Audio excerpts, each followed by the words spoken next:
나는 움직여. 아무 때나 수요량이 늘었다 줄었다, 공급량이 늘었다 줄었다.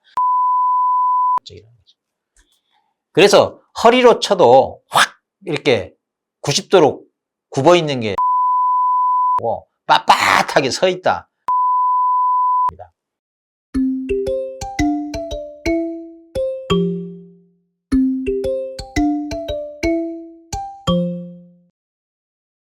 안녕하십니까, 혈파고입니다. 오늘 이 영상을 통해서 여러분에게 매우 중요한, 정말 중요한 것 중에 중요한, 아마 여러분이 이 영상을 통해서 받을 수 있는 도움은 매우 클 겁니다. 오늘 탄력성에 대해서 얘기를 할 거고, 사실은 지난 다른 영상에서 탄력성에 대해서 기본적인 느낌적 이해는 전달을 드렸어요. 그때 어떻게 말씀을 드렸느냐, 탄력이라고 하는 것을 너무 기계적으로 공식적으로 접근하지 마시고 매우 감각적인, 탄력적이라는 게 뭡니까? 일종의 유연하다, 민감하다, 이런 거 아니냐라고 말씀을 드렸고, 그렇게 이해해야 의외로 어려운 문제가 쉽게 짧은 시간에 풀린다는 거, 오늘 그걸 좀 경험케 해드리고 싶어요. 그래서 오늘은 이 탄력성과 뭔가 다른 주제를 엮어서 출제되는 그 기출 문제를 보면서 어떻게 풀어내야 될지, 요것에 대해 좀 말씀을 드리고 싶어요. 여러분에게 이미, 여러분은 최소 한 번은 공부를 하셨던 분들이라고 저는 생각을 하는데, 그거를 기억하면 너무 풀이법도 현란하고 풀기 위해서 애워야 될 게 너무 많아요.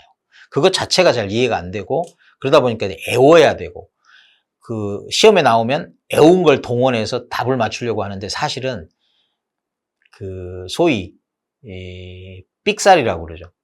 엉뚱하게 적용을 해가지고 오답 체크하는 경우가 많습니다. 여러분, 간간히 제가 좀 저렴한 표현을 쓰더라도 이해해 주세요. 좀 감각적인 느낌으로 접근하려고 하는 겁니다. 자, 탄력성 하면 탄력적이다. 말 그대로. 탄력적이라는 게 뭡니까? 유연하다는 거고, 사람으로 치면은 허리가 잘 굽는다는 거 아니겠어요? 이렇게. 그리고 탄력성이 있다. 탄력적이다라고 하는 건 이 뭐에 대해서 탄력적이냐? 그 자극이 뭐냐? 뭐가 자극이 됐을 때, 무슨 자극이 들어갔을 때 탄력적이다, 비탄력적이다, 이렇게 말을 한다고 그랬잖아요. 그러니까 가격 탄력적이다. 이러면 가격이 조금 올라갈 때, 내려갈 때마다 금방금방 변화를 보인다는 거죠. 예컨대 가격 조금 올라가면 수요가 뚝 떨어진다든지, 또는 공급 같은 경우는 가격이 조금 오르니까 아이고 왕창 쏟아내는 거죠. 요때 팔아야 되겠다 이러면서. 이렇게 민감하게 반응하는 거, 자극에 민감하게 반응하는 게 탄력적이다, 이렇게 이해를 하시라고 했습니다. 그래서 사실 그래프로 보면 항상 가격이라고 그랬죠, 양이라고 했죠. 그렇게 그리자고 약속이 돼 있잖아요. 그래서 가격에 대한 탄력성 따질 때는 가격이 조금 오르락 내리락 할 때, 그때 좌우로 양이 얼마나 요동을 치느냐, 요게 탄력성을 나타내죠. 그래서 이렇게 있을 때는 절대 좌우로 움직인다는 게 아니라 상하로만 움직인다니까, 가격이 아무리 움직여도 가격만 움직일 뿐 요게 좌우로 안 움직인다는 뜻이니까 요게 지금 비탄력을 나타냅니다. 그 다음에 가격이 조금만 움직여도, 또는 움직이지 않았는데도 양이 막 좌우로 움직여, 완전히 탄력적인 거죠. 가격 불문하고 나는 움직여. 아무 때나 수요량이 늘었다 줄었다, 공급량이 늘었다 줄었다, 이게 완전 탄력적이라는 거죠.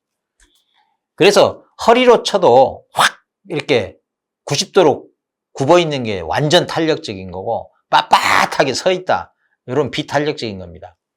요거 다른 영상에서 이미 설명을 드렸는데, 어쩌면 지금 설명이 그걸 다 포함시키고 아우를 수 있을지도 모르겠네요.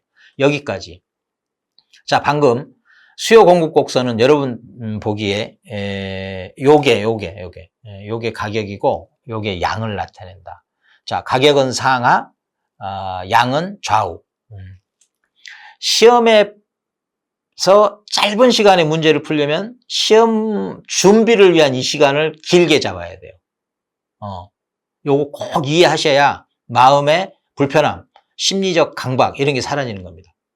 자, 시험 전에 충분한 시간에 충분하게 이해를 해야 시험 볼 때 매우 충분하게 짧은 시간에 풀 수 있다. 다시 한번 말씀드립니다. 자, 다시 계속합니다. 자, 이때 이제 이 탄력성이라는 것이 다른 무엇과 관련해서 관계를 맺어요. 그게 몇 가지 시험에 등장합니다. 그런데 여러분 그래프를 그려가면서 설명을 듣기도 하고 그 그래프를 이제 접어두고 공식화해서 암기도 하고 그랬겠지만 그거 다 머리에서 깔끔하게 클리어하십시오. 여러분 계산기로 6, 7, 8, 9, 0, 1, 2 12자리를 치고 계산도 또 하고 복잡한 여기에 또 100을 곱해도 보고 뭐 이런저런 또 이것을 메모리에 저장도 하고 다시 불러오기도 하고 이런 복잡한 일을 다 한 다음에 all clear 그 뭡니까? AC죠. AC all clear 깔끔하게 지우는 거 계산기에서 all clear 하듯이 여러분 머릿속에서 그동안 풀어오던 방식은 all clear 하시라는 겁니다. 그리고 저를 따라오시면 좋겠다. 자, 일단 요런 문제를 한번 볼 텐데 이 화면에 지금 부동산 공급이 있고요.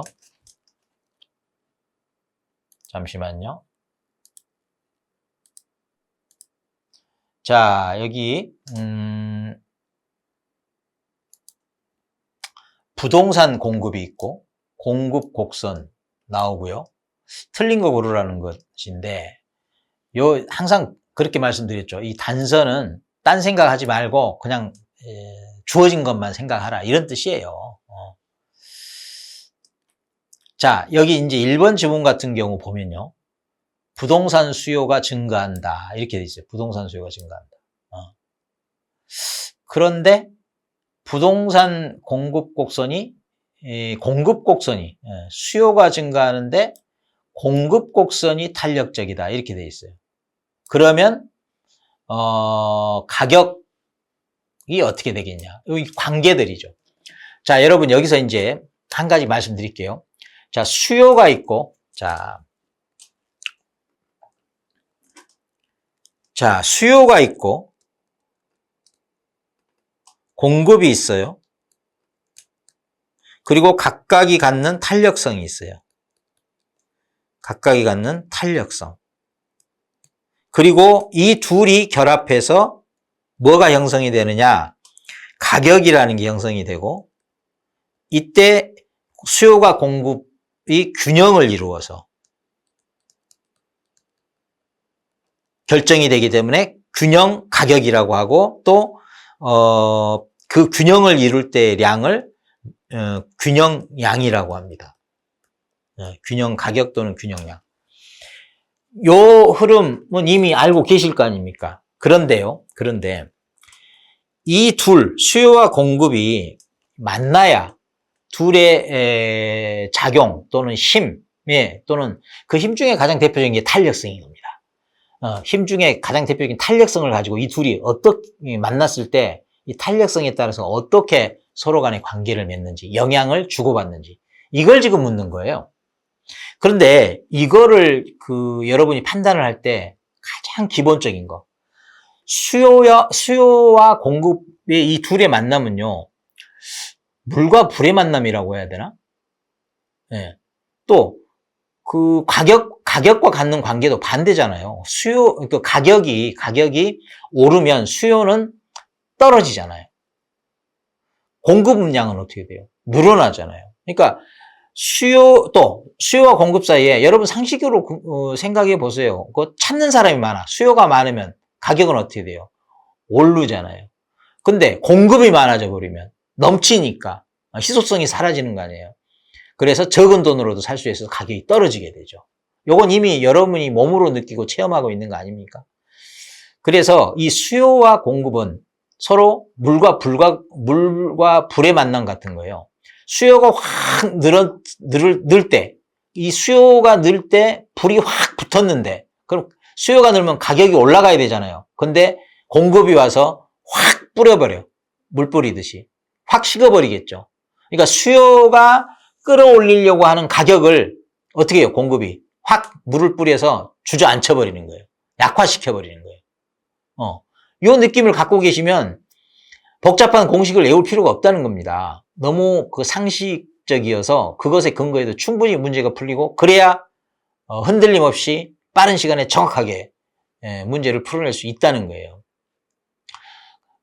다시 한번요. 수요와 공급은 서로 간에 영향이 지대하다. 지대한 뿐만 아니라 둘은 영향을 미치려고 만나는 거다. 이런 수요와 공급. 수요 공급 곡선도 늘 함께 하잖아요. 그래서 둘이 만나는 곳에서 교차하는 점에서 가격, 균형, 양이 형성이 되잖아요. 요 기본적인 겁니다.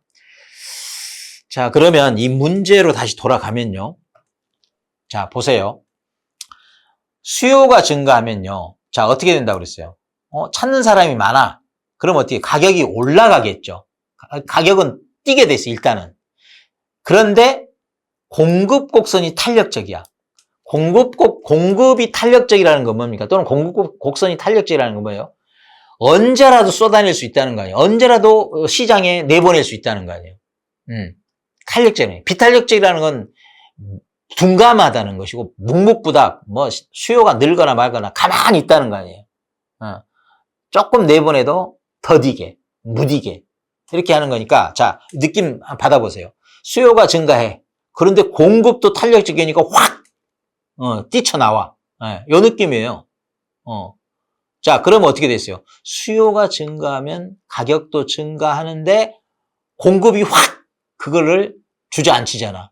그러니까 일단 가격은 상승은 해요. 상승은. 수요가 증가하니까 상승은 해. 그런데 그 크기가 어떻게 되겠어요? 공급이 탄력적이니까 공급이 죽여놓잖아요. 그 힘을 약화시키잖아. 그러니까 가격은 어떻게 돼요? 더 크게? 아니겠죠. 더 적게, 더 작게. 상승은 하되 작게 상승하겠죠. 이런 느낌입니다.